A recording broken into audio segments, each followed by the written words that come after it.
지금 재판부가 명시적으로 얘기를 했습니다. 12.3 비상계엄은 내란이다. 네, 그렇습니다. 친이 구테타라 할 수 있다. 예. 이 부분 어떻게 보셨습니까? 지금까지 간접적으로는 여러 가지 헌법재판소나 이런 데서 언급이 있었지만 형사법원에서 12.3 내란이라고 지칭했다는 점, 그리고 친이 쿠데타라는 어떻게 보면 법률에 나오지 않는 표현인데 그런 점까지 지적하면서 이 친이 쿠데타가 성공했더라면 엄청난 국가적인 악영향이 있을 것이라는 것을 조목조목 지적하는 모습을 보였습니다. 어떻게 보면은 1년 전에 발생한 이 친이 쿠데타를 좀 시원하게 해결하는 모습을 좀 진즉에 보여줬으면 좋겠는데 국민들 상당수가 기대하고 있는 법원의 그런 엄정한 모습을 오늘에서야 보여준 것이 아닌가 이런 생각이 듭니다. 예. 법정 구속 여부 신문은 아직도 진행되고 있습니다. 네, 아직 진행 중이고 특검 예. 측에서 기회를 주시면 특검에서도 한번 의견을 진술을 하겠다. 근데 이게 예. 법정 구속에 대한 찬성 의견인지 반대 의견인지 이 부분도 이제 추가적으로 소식이 들어왔는데요. 이 장우성 특검보가 직접 마이크를 잡고 이 한덕수 전 총리 재판은 범죄의 중대성 그리고 구속되어 있는 다른 피고인들과의 형평성을 고려하고 또 이미 추가 기소건이 있습니다. 헌법재판관 미임명 사건에 대해서도 이 재판 절차가 곧 시작이 될 텐데 이런 것들을 고려해서 구속하는 것이 마땅하다 이런 의견을 특검 측에서도 진술을 했다고 합니다. 네. 방금 들어온 소식입니다. 이진관 부장판사가 증거인멸 우려로 법정 구속하기로 결정했다고 방금 재판정에서 발언을 했습니다. 네. 한덕수 전 총리는 그대로 일단 서 있으면서 이 재판장의 이 말을 듣고 있다고 합니다. 네. 징역 23년 선고와 함께 법정 구속까지 오늘 이뤄지고 있는 그런 상황입니다. 자, 변호사님, 예. 저는 이 부분도 계속 그 귀에 들어오더라고요. 그러니까 양형 기준을 설명하면서 네. 이게 기존의 내란 사건의 양형 기준으로 판단할 수 없다. 네. 이 사건은 훨씬 더 엄하고 위에서부터의 내란은 엄한 처벌이 필요하고 더욱더 큰일이 발생할 수 있었다. 그래서 예. 기존의 내란 사건으로 양형 기준을 판단할 수 없다. 그러면서 이제 굉장히 특검의 구형량보다 더 세게 예, 그렇습니다. 구형을 한 건데요. 이 부분도 어떻게 보셨습니까? 저는 사실 이 내란 사건 이후에 여러 가지 법적인 관측을 내놓았지만 제가 오늘 했던 여러 가지 관측이 가장 크게 틀린 날인데 예. 사실 이 틀렸다는 점이 그렇게까지 불쾌한 날은 아닌 것 같습니다. 그리고 법정에서 얘기한 것처럼 사실은 과거에 12.12 사례를 이렇게 드는 법조인들이 많지만 어떤 면에서는 12.12보다도 12.12는 이미 사실상 권력으로 집권했던 세력에 대한 역사적인 평가라면 이 사건의 경우에는 어쩌면 국가적으로 큰 악영향이 있었던 사건을 진압해 나가는 과정이거든요.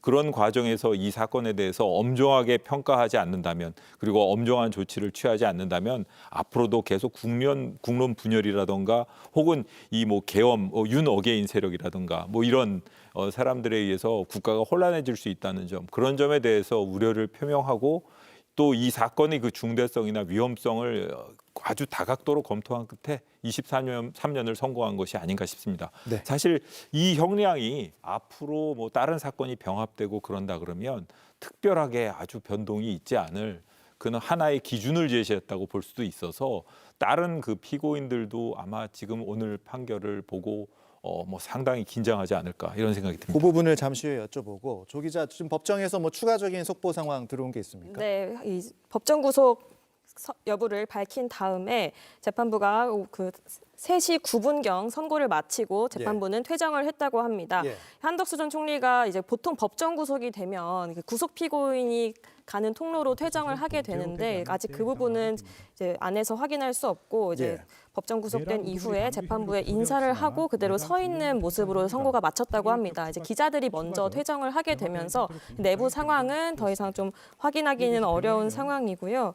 네, 증거인멸의 우려를 재판부에서 법정 구속 사유로 일단 적시를 했는데 이 선고 과정에서도 이 한 전 총리의 증거인멸 정황에 대해서 좀 재판부에서 지적한 부분이 몇 가지 있었습니다. 그리고 위증에 대해서도 모두 유죄를 인정을 그렇습니다. 했죠. 이제 위증과 또 그 사후 계엄 선포문 관련된 그 계엄 국무회의에서 있었던 문건들을 한 전 총리가 모두 챙겨서 나오는 모습을 봤을 때 한 전 총리가 증거인멸의 범행을 했다라는 요지로 재판부에서 판단을 했고 또 더 나아가서 이 문건도 아직 한 전 총리가 갖고 있을지도 모르겠다 이렇게까지 설명을 했습니다. 재판부에서 이 특검에서도 이 한 전 총리가 계엄 관련 문건들을 가지고 나와서 폐기한 점을 굉장히 중한 범죄라고 봤습니다. 왜냐하면 이렇기 때문에 국민들이 모두 궁금해할 만한 이 문건들에 어떤 내용이 적혀 있었고 당시 국무위원들이 어떤 지시를 받고 판단을 해서 계엄에 동의를 하고 말리지 못했는지 이런 부분을 더 이상 확인할 수 없게 된 점을 심각하게 봤었는데 재판부도 이 부분을 중요하게 봤고 또 법정 구속의 사유로까지 이어간 것 같습니다. 자, 이제 이 부분을 좀 정리를 해야 될 것 같습니다. 자, 오늘 이 재판의 이 결과에 그리고 과연 비상계엄을 내란으로 어떻게 인정할 것이냐 이 부분에 관심이 쏠렸던 이유는 이제 한 달 정도 남아 있는 윤석열 전 대통령의 내란 사건에 영향을 미칠 수 있어서입니다. 오늘 재판부는 12.3 비상계엄은 내란이라고 명확하게 이야기했습니다.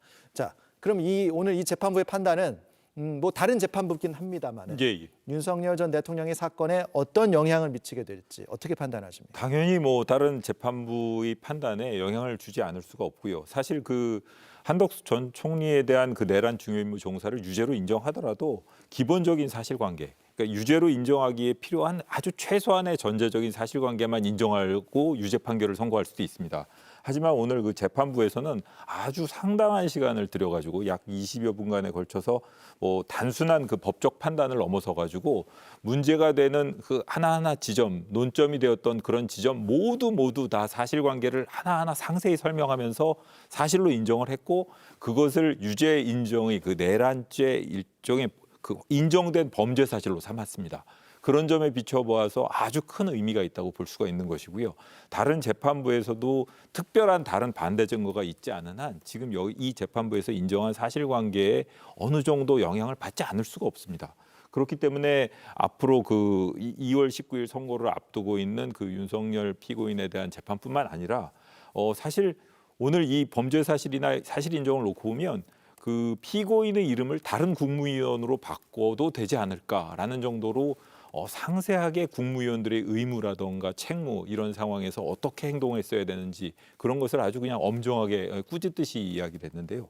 그런 점에서 다른 그 기타 공소가 제기된 국무위원들에 대한 그 유죄 판단에도 상당히 영향을 줄 것으로 보입니다. 그러면 한 가지 더 여쭤보면 이제 특검이 오늘의 이 판결문을 내란 사건 재판부에 또 어떤 증거로 채택해달라고 제출할 수도 있는 그런 그렇습니다. 상황으로 볼 수 당연히 있겠죠? 제출할 겁니다. 예. 사실 뭐 이런 판결 선고라는 거는 뭐 법원의 현저한 사실이기 때문에 다른 법원의 판단을 뭐 그냥 바로 다른 재판부에서 인용해도 되겠지만 특검에서도 나름 이 사건에 대해서 나름대로 그 역할을 해야 되기 때문에 당연히 판결문 참고 자료로서 제출할 것으로 보입니다. 네.